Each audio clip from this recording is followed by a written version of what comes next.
Trust. This is a secret formula. Trust is a secret formula to build a team that is super high performing. And we're going to learn all about trust in this video. And how do you build trust in a team that just loves to work with each other, that has fun together, that does great work together. And so it comes down to these 4 criteria of trust equation. Trust is equal to credibility plus reliability plus intimacy divided by self-orientation. So if you increase the numerators, then your trust goes up.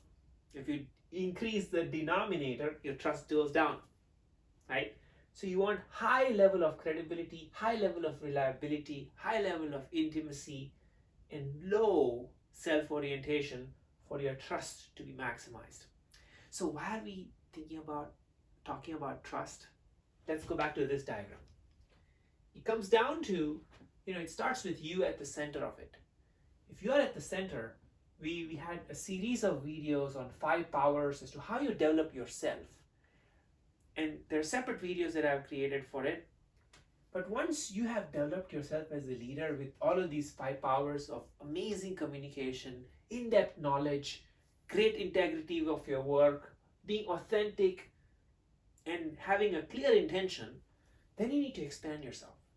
You're going from focusing on yourself to now the outer circle, which is your team. Trust is where this equation comes in. If you want to nail building a really great team, then you need to focus on trust. Trust has credibility, reliability, intimacy, and self-orientation. Let's look at a brief definition. What is credibility? Credibility is raw skill sets. You're trained. If you want to build trust with someone, you want to make sure you start with credibility. You want to have the right skill sets that they can trust you, that you can do the job. You can not just say, but you can actually do it. So credibility in simple is your training. Are you really good at your skill sets? So if you want to build trust with someone else, or if you want to build trust within the team, you want to have people who have high credibility, great skill sets. They're really good at their craft. Reliability is your bond. Your word is your bond, right? When you say something, you do it. Once you know that you can do great work, will you actually do it on time? When you said you will get done certain things by Thursday morning, are you really done most of the times, or are you like almost always delayed? So that's reliability, which is your word your bond, or are you constantly failing? Once you build credibility, your core, and then you build reliability, then you can start focusing on intimacy. What is intimacy, right? If you want to build intimacy with someone, they'll only open up to you and confide in you when you don't judge them. So lack of judgment. And then creating that safe space in such a way that people want to talk to you. People want to trust you. So that is intimacy. You want high intimacy. When you know you have high intimacy with someone, you don't want to do things that will put them down. So it keeps that level of trust higher. In self-orientation, low self-orientation. My professor used a really good term. Self-orientation should be like blood pressure, like low, but it should be there, but it should be low. So similarly, like are you interested in yourself, in dealing with anyone in every transaction? Is it just you that's important? Then you have high self-orientation. But if you have the other person important, then you have low self-orientation. And you need low self-orientation. And when you go into a transaction with someone, and if they know that you are looking forward to serve their interest as well, right?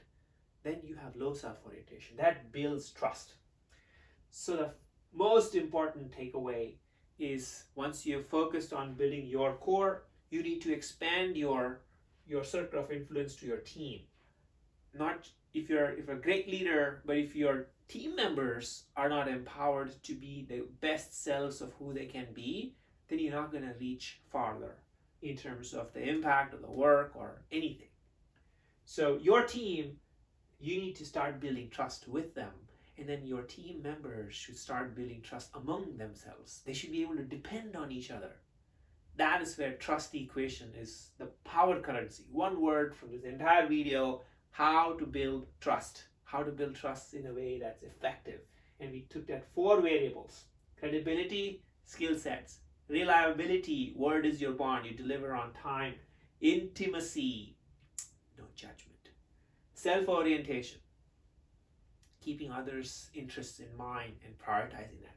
Once you do that, each one of you and your team members can do a assessment of what is your trust temperament, and everyone would have a different mixture of their equation. Someone would be like super strong credibility but maybe failing on self-orientation. So self-awareness is another thing that you and I as leaders should help our teams to build.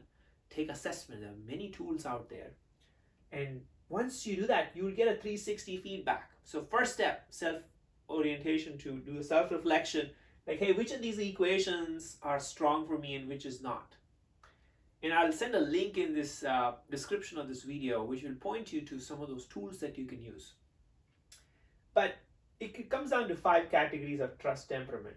Either you're an expert, crazy high skills; you're a steward, missionary, the goal is more important; you're a doer, word is your bond; you're a connector, you know the pulse of the work, people are really high on intimacy; catalyst, new ideas, you come up with like new skilled ideas, you're innovative, people bank on you when there's some new challenge, right? So knowing where you fall into your trust temperament is the starting point. Action item number 1: understand the trust equation as leaders, but then figure out what tools will you use to understand the power that each one of your team members has today, and then optimize for how do you build for what's missing. And starting point is self-awareness. So that's number 1, trust. There's this other project, Aristotle, that Google has been working for years. They spent millions of dollars. That's another article that I came across that's very helpful. And there are 5 things in that pyramid to really serve the need of the team. Right? We looked at the trust equation. The team needs can be divided into 5, and I've drawn this consciously upside down because the biggest chunk is actually at the top, right? Which is psychological safety. I'll go through all 5 and I'll explain. So the first thing that you want to build in your team is psychological safety. Then you can build dependability. Then you can build structure and clarity.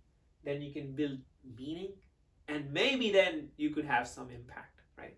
So let's go through each one of these 5. So Project Aristotle talks about each 5 of these things, and they did a lot of research across longitudinal studies. They ran a bunch of models to understand which of these factors actually is a causational link versus just a correlational link. They have done a lot of work, and I think it's really important. The link is I'm gonna send links to all of these articles. There's one New York Times article, and there's Aristotle Google, work done by Google as a company. All of that's going to be linked below.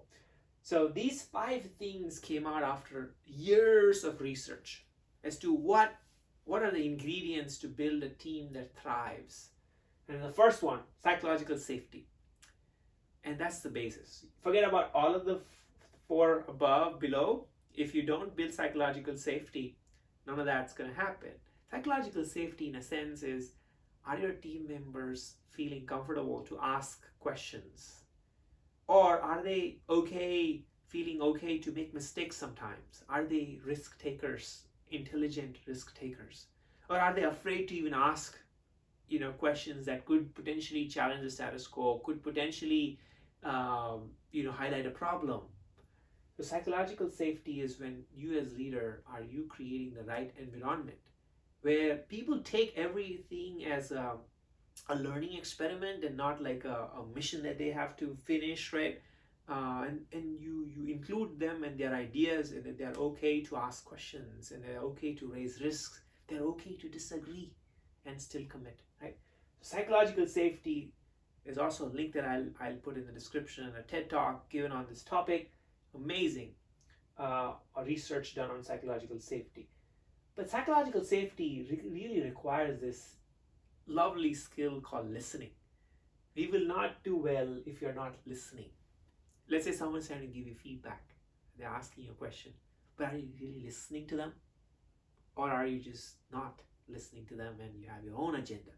So to build psychological safety, listening is the key skill. And there are like these 8 factors, 8 different levels of listening. 8 levels of listening. Number 1, are you focused on yourself or are you focused on the other person when you're listening? Are you fully there or are you distracted on your phone? Even if you're like watching me right now, are you really watching me or are you doing something else, right? So focus, are you fully there? Are you fully there in your body, in your mind, and you're totally trying to comprehend the other person? You're not distracted. Not distracted. What is your objective when you go into the listening exercise? Are you listening to understand or are you listening to pinpoint problems, right? What is your objective? Is your objective to help the other person, to seek to understand, right? And acceptance, there could be an idea that could come out that maybe not the idea that you had, but there could be that idea. Are you accepting of new ideas, of the realm of opportunity to really understand things from the other person's lens? Do you have empathy? Do you really will feel, not just the words that they're saying, will you be able to feel what they're saying, put yourself in their shoes, and think from that lens? Are you really listening? At that time, you're not really interrupting. If you want to build these 4 levels of mastery, you're going up. Probing. Are you really engaged by asking questions or are you just listening passively? So you need to seek to understand and build a full mental picture in your mind by probing and asking questions. Only when you ask questions that you makes the other person feel that this person's actually engaged. Paraphrasing. Are you rechecking your understanding primarily to make sure that you understood it correctly? And are you summarizing it at every step so that you're on the same page with the other person? And at the end, are you asking meaningful, powerful questions? That's all part of listening. 8 levels of mastery for listening. And we need to do a pretty good job at each of these levels to build and hope for psychological safety. So listening, exercise is an important skill to build psychological safety. Once you've done psychological safety, you're golden. You're on your way. Because then you can build dependability. And this is something that can be built as part of team norm. So when we say what we do, but psychological safety is a lot under your control. It gets the ball rolling. Your word is your bond. We looked about that in reliability as part of the trust equation. So dependability is the second one. Third, structure and clarity. Do you have goals that are clearly measurable? Do you have something like an OKR, objectives and key results? Do you know what you're going to be building as a team, and are you clearly in black and white measure that you actually hit the goal, right? So you need structure, you need planning, you need to make sure that the team is aligned on the work that you're planning to do. So structure and clarity with clarity of goal and clarity of what's measurable and what are we going forward. Meaning, is this work, the people in the team needs to feel that there's meaning to the work, right? That there's some significance, that the person who's doing the work is there's an importance to the work that they're doing. There's personal significance that the other person feels at the work. So they should feel and be recognized by leaders at every step when they do a phenomenal job. Right there, they should be recognized. And then impact. Are the team members being able to connect the dots as to how is my work actually leading up to changing the world for the better? That's impact. If you can build for psychological safety, and if you can build this deep listening, if you build the muscle of 8 levels of mastery of listening, then you have a huge opportunity to build dependability. You can then enforce clarity with objectives and key results as structured goals that you will go after. And emphasizing when someone does great work, this how that relates to the goal that the team is having, and why is that important, and recognizing people, and then having impact as to what is the vision for the work that we are doing as a team together. So one key takeaway here is take a team survey to assess for these 5 areas. Take a team survey every 3 months, at the minimum every 6 months, to find out, is the team feeling psychologically safe? And there's lots of articles written and documents and tools shared by Google on Project Aristotle. Go check it out. They'll give you some sheets of questions to ask the team.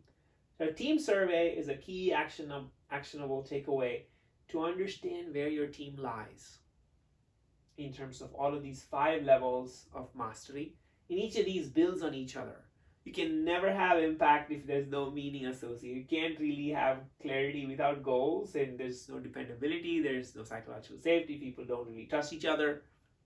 So these are the pyramid of, it's an inverted pyramid, but it's important.